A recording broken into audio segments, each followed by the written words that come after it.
मांस की नकल करके दिखा।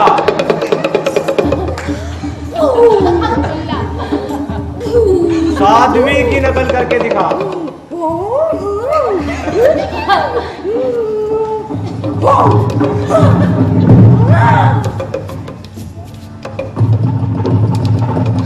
मौलवी की नकल करके दिखा। बंद करो। पता नहीं शहंशाह हिंदुस्तान सिकंदर लोधी पधार रहे हैं यहाँ पे, इसलिए सुरक्षा के नाम पर कोई मजबानी लगेगा यहाँ पर 1 महीने तक। कोई बदअमनी नहीं होगी यहाँ पे। निकलो सबके सब यहाँ से, निकलो सबके सब, भागो यहाँ से। हुजूर, दोनों की बस्ती भी कल तक सुरक्षा के लिए। हुजूर, सुनो सुनो सुनो, थोड़ी देर में बस्ती खाली कर दो। बस्ती हटाने का हुक्म है।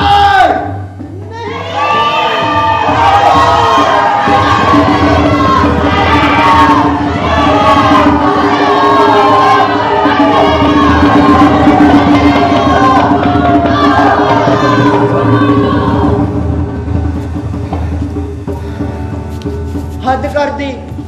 20,000 लोगों को बेघर कर दिया। बच्चे बूढ़े औरतें ऐसी बारिश में कहां जाएंगे? रैदास जी, इसका क्या उपाय है? क्या करा जाए? रातों रात बारबंदी करवा दी और शिलान्यास भी करवा दिया, कुछ पता नहीं चला। शहर में भी किसी को कुछ नहीं पता। लेकिन इसका कुछ तो उपाय करना पड़ेगा रैदास जी। मुझे लगता है कि हम सबको अब समागम के साथ साथ भंडारे करवा देने चाहिए। भंडारा? हाँ, भंडारा। अरे भंडारे से क्या होगा? भंडारे से जब अलग अलग जात के लोग एक साथ बैठकर खाएंगे तो उन सब में एकता बढ़ेगी, और आज जो लोग बेसहारा हुए हैं उन सबको सहारा भी मिलेगा। सही कहते हो, हम भंडारा करेंगे और आज से ही शुरू करेंगे। मैं जाकर बस्ती में खबर फैला देता हूँ। और बाकी सब सामान जो भंडारे के लिए हमें चाहिए होगा हम लोगों से मांग कर इकट्ठा करेंगे। आटा बर्तन मैं ले आऊंगा रैदास जी। चलो चलते हैं। चलिए। चलिए। अरे कबीर, हुजूर, आप यहाँ? बस यूं ही बाजार में से गुजर रहा था, तुम्हें देखा तो सोचा थोड़ी बात कर ली जाए। मैंने तुम्हारी वह कविता सुनी, बहुत अच्छी थी। मैं तो कहूंगा तुम अपनी प्रतिभा को पहचानो। प्रतिभा गलियों में फेंकने वाली चीज नहीं है, ये तो एक अनमोल हीरा है जिसकी तुम्हें रक्षा करनी चाहिए। जी हुजूर, क्या हुक्म है? मैं तो कहूंगा तुम्हें अपनी कविता के लक्षण सीखने चाहिए। छंद और लय का ज्ञान नहीं होगा, तुम कविता क्या करोगे? मैं कवि नहीं हूँ साहब, मेरे तो जो मन में आता है वो मैं बोल देता हूँ। इसलिए मैं कहता हूँ तुम्हें सच्ची साधना करनी चाहिए। तुम्हारी कविता में कहीं कहीं भाव अच्छे हैं, लेकिन भाषा गंवारू है, छंद का निपट दोष है। एक जगह तुमने कहा वेद किताब पढ़े वे कुतुबा, वे मौलाना वे पांडे। इसमें रुकना पड़ता है, मौलाना की जगह कोई दूसरा शब्द होना चाहिए था। तुम कहते फिरते हो संस्कृत अंधा कूप है, भाषा बहता नीर। बिल्कुल गलत। भाषा निर्मल जल की भांति स्वच्छ एवं शुद्ध होनी चाहिए। गंवारू भाषा में भी भले कोई कविता कह सकता है। जी हुजूर। यह तभी हो सकेगा जब तुम यह खंडन मंडन छोड़ोगे। खंडन मंडन कवि का काम नहीं। उस दिन तुम मस्जिद की सीढ़ियों पर खड़े अनाप शनाप बकते रहे, यह बहुत बड़ी भूल थी। जी हुजूर। यह तभी हो सकेगा जब तुम अच्छे अच्छे लोगों से मिलोगे। मेल मिलाप से काम निकलता है कबीर दास। किसी को कुछ कहना कहलवाना हो तो तुम मुझे बताओ। शहर में मेरा काफी अच्छा रख रखाव है, कोतवाल साहब से भी मेरी खूब बनती है। कभी मौका मिला तो कोतवाल साहब से तुम्हारा जिक्र जरूर करूंगा। एक बार प्रतिष्ठा मिल जाए तो सभी दरवाजे खुल जाते हैं, और तुम हिंदुओं को भी गाली देते फिरते हो और तुर्कों को भी।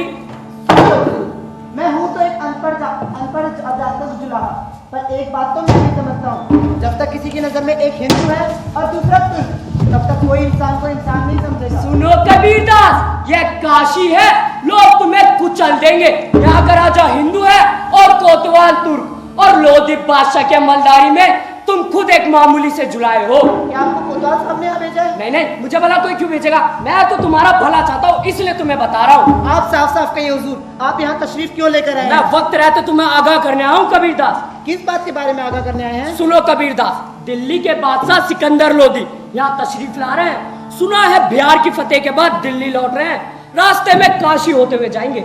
हाकिम लोगों का मानना है उन दिनों तुम्हारे यहाँ रहते झगड़ा हो सकता है। मंदिर वालों के पास गोला बारूद है, मस्जिद वालों के पास हाथी घोड़े हैं, भाले नेजे हैं। मेरे पास तो बस एक तारा है।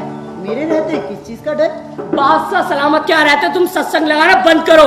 सत्संग तो लगेगा साहब, और हम गली गली घूमकर हमारे कवित्व भी गाएंगे। सत्संग के कारण पहले ही तुम्हारा झोपड़ा जल चुका है। जानता हूँ। तुम इतने बड़े नहीं हुए कितनी अकड़ कर सको, अपनी तौफीक पहचानो, औकात क्या है तुम्हारी? सत्संग तो लगेगा साहब। हमें तो कहना तो बस कह दिया। कबीरा खड़ा बाजार में लिए लुका की हाथ, जो घर मुके आपना वो चले हमारे साथ। कोई तेरे साथ बात नहीं जाएगा, होशियार हो जा।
छोड़ने जा रहा था। वो क्या?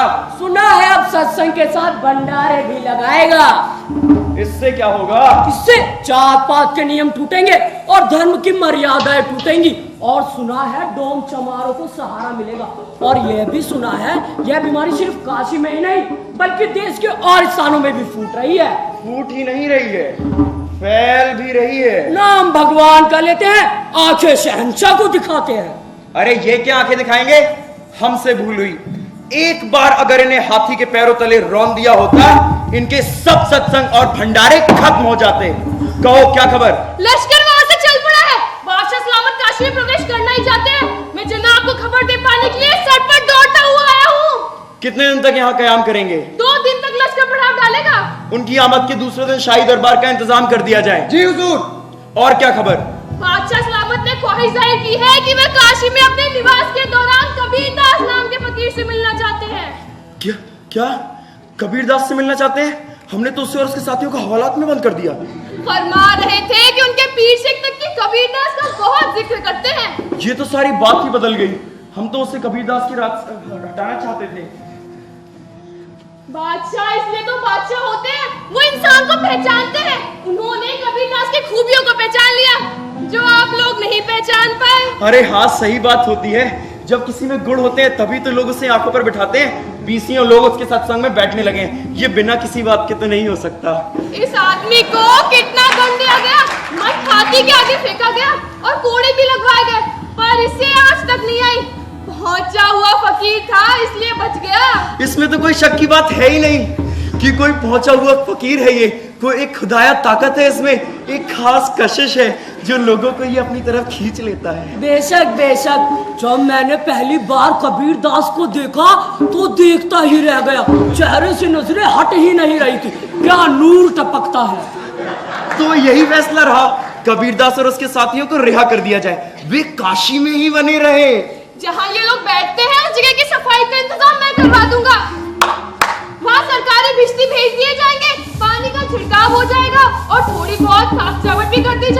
अरे कुछ गुलाब केवड़ा भी छिड़कवा देना। हो सकता है बादशाह सलामत उससे यही मिलना चाहे। और सुनो, बादशाह सलामत को इस बात की भनक तक नहीं लगनी चाहिए कि कबीरदास या उसके साथियों के साथ किसी भी किस्म की ज्यादती की गई, वरना लेने के देने पड़ सकते हैं। हम तो इनका जमाव तोड़ते रहे, उनके साथियों को कोड़े भी लगाते रहे, और इधर बादशाह सलामत खुद उसी से मिलने आ रहे हैं। बादशाहों की दिल की था तो कोई भी नहीं पा सकता। लगता है लश्कर आ पहुंचा है, मैं इंतजाम करवा के आता हूं। हम तो संभल गए, बादशाह सलामत की अगवानी का पता तो चला तो संभल गए, वरना ना जाने हम कबीरदास के साथ क्या कर बैठते और ना जाने इसका क्या हश्र होता।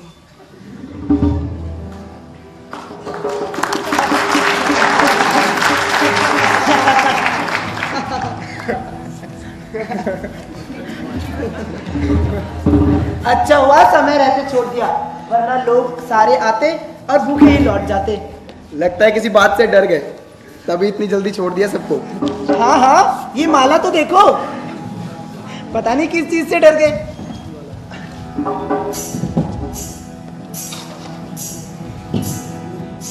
अरे भाभी, तुम भी आ गई? हम नहीं आती, हमने सोचा भंडारा लगा है तो हम भी अपनी नई चुनरी ओढ़ कर जाएंगी। पपती है ना जी? बहुत पपती है। इनने कवित भी कहा है, सुनाओगे नहीं? कौन सा कवित कहा है? याद नहीं है। अच्छा, मुझे तो याद है, तुम्हें कैसे नहीं याद? मानी आई? माँ आटा गूंथ रही है, बशीरा उन्हें बोरी भर आटा देकर आया, वो गूंथ कर लौटेंगी। अरे यहाँ तो मेला लगा है, 4-5 झूले भी चल रहे हैं। बहुत लोग आएंगे भाभी, अल्लाह के प्यारे सभी आएंगे। हिंदू तुर्क सभी आएंगे। हमने कबीरे से कहा कि हमें भी कवित कहना सिखा दे, हम भी एक तारा लिए कवित गाया करेंगे, लेकिन ये ससुरा सिखाता ही नहीं। अरे तो तुम रैदास जी से कहो, वो तुम्हें सिखा देंगे। नहीं सिखाएगा, ये दोनों एक ही थाली के चट्टे बट्टे हैं। लेकिन फिक्र की कोई बात नहीं, हम इसी के कवित गाते हैं तो लगता है अपने ही गा रहे हैं। कबीर भैया, सत्संग शुरू किया जाए, नहीं तो देर हो जाएगी। हाँ हाँ, शुरू करते हैं। तू कभी चैन से नहीं बैठने देगा कबीरे। लाओ बापू, ये मुझे दे दो। तेरी बातें जहां से निराली है, यहाँ साधु संतों को खाना खिलाएगा। भंडारा सबके लिए है बापू, जो चाहे चलाए। अरे तू भंडारे लगाएगा तो घर में खड्डी कौन चलाएगा? खड्डी भी चल जाएगी बापू। आप एक काम करो, आप घर जाके आराम करो। अरे हम आराम क्यों करें? तू भंडारे लगाता फिरे और हम आराम करें। बता और क्या चाहिए? अच्छा, पीछे पीपा है, उससे पूछ लीजिए। आप पहले पीपा को ढूंढो। शहर में शाही लश्कर उतरा हुआ है, फौजी जो मन में आए करते हैं। यही पीछे खोमचे वाला बैठा है, देखा है ना? देखा है। हम उससे पूरी लेने जाए तो पास नहीं आने देता, ऊपर से ही पूरी फेंकता है, जैसे पूरे में ढेला फेंक रहा हो। और आज हमने क्या देखा, फौजी लोग उसे झपट कर पूरी लपक रहे थे, और वो कभी वो उनको लपक कर सालन डाल रहा था। अरे भाई, दुकानदार की नजर में हर ग्राहक भगवान का अवतार होता है। ठीक कहते हो भैया, ना ये भगवान लोग पैसे देते हैं और ना ये फौजी लोग। कबीरे, अरे माँ, तुम भी आ गई? ये ले, तू भंडारा करे और मैं ना हूँ। बशीरा भैया, बाकी सबको भी बुला लो, बहुत देर हो गई है, सत्संग शुरू करते हैं। चलो भाइयों, आ जाओ बहनों, आप भी आ जाओ, सत्संग शुरू करना है।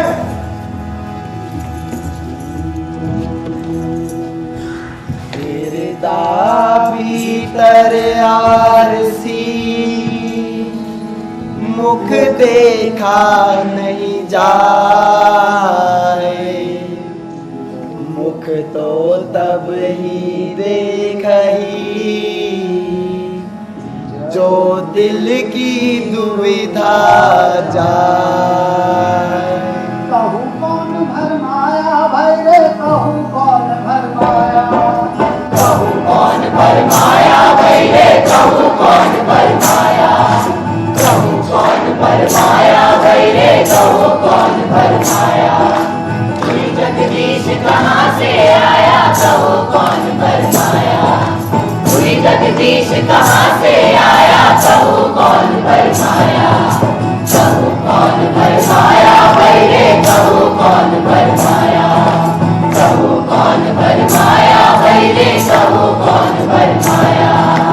अल्लाह राम करीम आगे सब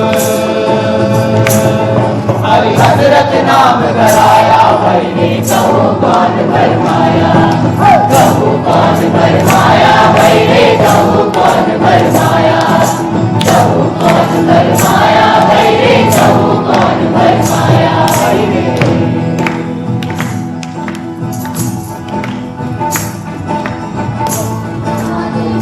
मोहम्मद ब्रह्मा आदम कहिए वही महादेव वही मोहम्मद ब्रह्मा आदम कहिए कोई हिंदू कोई तुरक कहावे कोई हिंदू कोई तुरक कहावे एक ये जमीन पर रहिए भाई कहो कौन फरमाया कहो कौन फरमाया भाई कहो कौन फरमाया कहो कौन फरमाया भाई कहो कौन फरमाया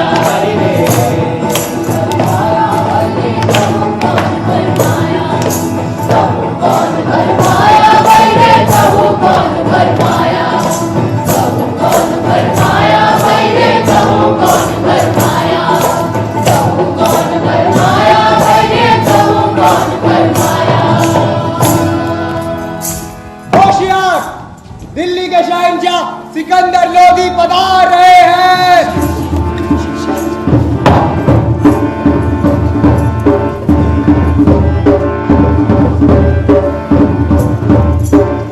यहाँ क्या चल रहा है? यही कबीरदास का सत्संग होता है। वो रहा कबीरदास। तुम हो कबीरदास? हम तुमसे मिलना चाहते थे। इधर सड़क के किनारे क्या कर रहे हो फकीर? भगवान का नाम लेते हैं हुजूर। और कोई जगह नहीं मिली तुम्हें इबादत के लिए? सड़क के किनारे तो भिख मांगे बैठे हैं। हमारे यहाँ शेख तकी साहिब भी बैठक जमाते हैं और किसी बाग में या मस्जिद के चबूतरे पर। वो अक्सर तुम्हारा जिक्र करते हैं। जी उनकी इनायत है। इधर दरवेशों सूफियों फकीरों का असर सुख बढ़ने लगा है। हम चाहते हैं कि तुम हमारे यहाँ दिल्ली आओ। हम वहाँ तुम्हारी मुलाकात शेख तकी साहिब से करवाएंगे। इन मजहबी लोगों की गुफ्तगू सुनने में हमें बड़ा लुत्फ आता है। हम अक्सर दो मौलवी के बीच में बहस छीड़ देते हैं, फिर उन्हें चोंचे लड़ाते देखते हैं। खूब मजा रहता है। शेख तकी कहा करते हैं कि हिंदू लोग भी ये मानकर बुत परस्ती नहीं करते कि बुत ही खुदा है। लाहौल वाला कुवत, एक पत्थर का टुकड़ा भगवान कैसे हो सकता है? इसके पीछे भी एक फलसफा है। जहापना वो कहते हैं कि बुत एक जरिया है खुदा को पाने का। जी अब तुम समझो, एक फनकार है, तस्वीरें बनाता है। उसके दिल में एक जज्बा उठता है जिसे वो रंगों और लकीरों की मदद से तस्वीर देखने वालों को बयां कर देता है। इसी तरह खुद अपने में खुदा नहीं है, वो खुदा को तस्वीर करने का एक तरीका है। ऐसा इन लोगों का कहना है, पर हमें तो सच पूछो, इन बातों के बारे में सोच कर ही सिर दर्द होने लगता है। सिर्फ दरवेशी ही करते हो या और कोई काम धंधा भी? मेरा मतलब है मांग कर खाते हो या?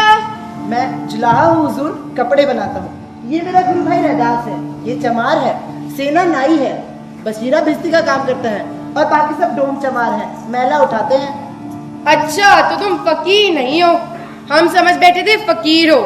तुम्हारे फटे पुराने कपड़ों से भी जुलाहा नहीं भिख मंगे ही नजर आते हो। जुलाहों की यही तो खूबी है बादशाह सलामत, औरों को कपड़े पहनाते हैं और खुद तिथड़ों में ही घूमते हैं।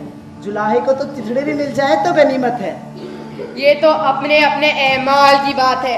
एमाल से इंसान को जन्नत भी नसीब होती है और दोजख भी। चिथड़े भी नसीब होते हैं और मोतियों के हार भी। मुस्कुरा क्यों रहे हो? जी आपने अपने अपने एमाल की बात कही तो मुझे कुछ याद हो आया। क्या? कुछ अर्सा पहले हमारे यहाँ एक दानिशमंद हो गुजरे हैं, अमीर खुसरो नाम है उनका, आपने सुना होगा। बेशक। अपने बादशाह सलामत के गले में मोतियों का हार देखकर उन्होंने फरमाया है कि गरीबों के आंसू मोती बनकर बादशाह सलामत के गले में जेबाइज बने हैं। बड़े हाजिर जवाब हो। फकीर लोग तो फकत अल्लाह का नाम लेते हैं और दूसरों के लिए दुआ मांगते हैं, तो तुम पेशेवर फकीर नहीं हो। आजकल फकीरी भी तो पेशा ही बन गई है। आप जिस फकीरी की बात कर रहे हैं वह जरूर एक पेशा ही है। तो तुम्हारी फकीरी कोई दूसरी तरह की है क्या? मेरी फकीरी में घर बार छोड़ने की जरूरत नहीं है, मैं हर काम में इबादत को देखता हूँ। बड़ी पैनी बात कही है। हम भी आज पर अपनी फतेह का झंडा गाड़ कर आए हैं। ये इबादत है। नहीं, जंग इबादत नहीं है, यह दीन की, खुदा की तौहीद है। तुम पहले इंसान हो जो हमसे ऐसे बात करने की जरूरत कर रहे हो, पर हम तुम्हारे साथ नरमी से पेश आएंगे, क्योंकि हम हकीर फकीर पर हाथ नहीं उठाते। तेरा मजहब क्या है? मैं खुदा का बंदा हूँ, इंसान से मोहब्बत करना ही मेरा मजहब है।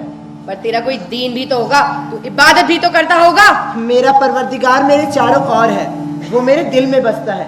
उसके लिए ना कोई हिंदू है ना कोई तुर्क है। मैं खुदा का नूर हर इंसान में देखता हूँ, इंसान के दिल में देखता हूँ। बातें तो ऐसी कर रहा है जैसे तेरा दिल नहीं जन्नत हो। जन्नत से भी ज्यादा खूबसूरत है। मेरे दिल में मेरा मालिक बसता है। इस घट अंतर बाग बगीचे, इसी में सिरजनहारा। इस घट अंतर 7 समंदर, इसी में 9 लाख तारा। कहत कबीर सुनो भय साधो, इसी में साईं हमारा। ये मेरे सवाल का जवाब नहीं है। हमारे यहाँ भी सूफी हैं, पर वे दीन को कबूल करते हैं। लगता है तू दीन को कबूल नहीं करता। बोल, तेरा मजहब क्या है? मैं मजहबों को छोड़ चुका हूँ। देखो रे जग बौराना रे साधो, देखो रे जग बौराना। देखो रे जग बौराना रे साधो, देखो रे जग बौराना। देखो रे जग बौराना रे साधो, देखो रे। ये आदमी दीन की तौहीन करता है, रोजा नमाज को गाली देता है, मस्जिद की सीढ़ियों पे बैठ के अनाप शनाप बकता है। हुजूर, सुकरात ने जब सवालात पूछने शुरू किए तो उसे जहर दे दिया गया। शहंशाह रसूल मसीह की वजह से जब वहाँ की अमन और शांति को खतरा हुआ तो उसे भी सूली पे चढ़ा दिया गया। इस कबीर दास के साथ भी यही अशर होना चाहिए।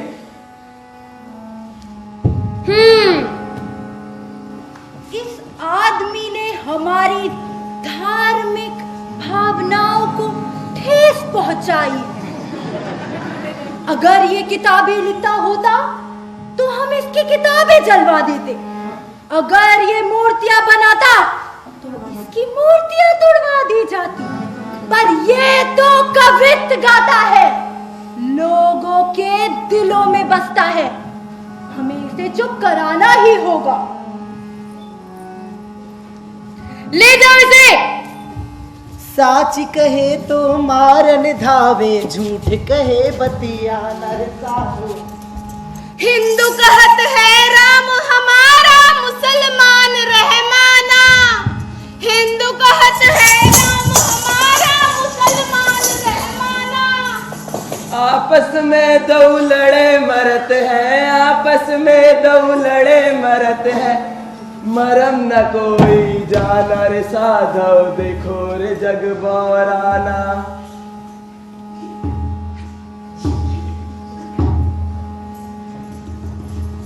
हे राम।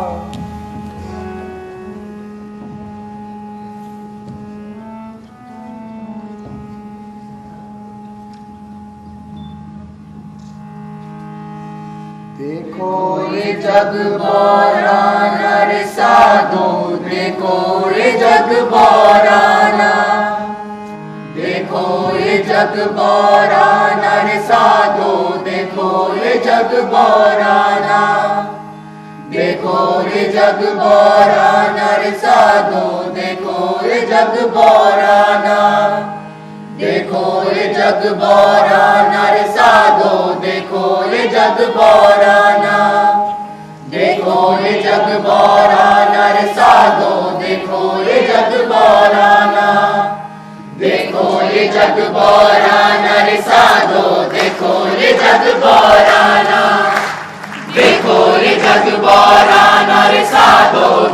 रे जग बौराना। देखो रे जग बौराना रे साधो, देखो रे जग बौराना। देखो रे जग बौराना रे साधो, देखो रे जग बौराना।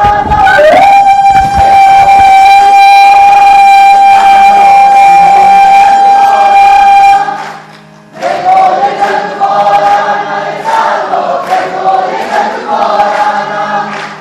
देखो रे जग बौराना रे साधो, देखो रे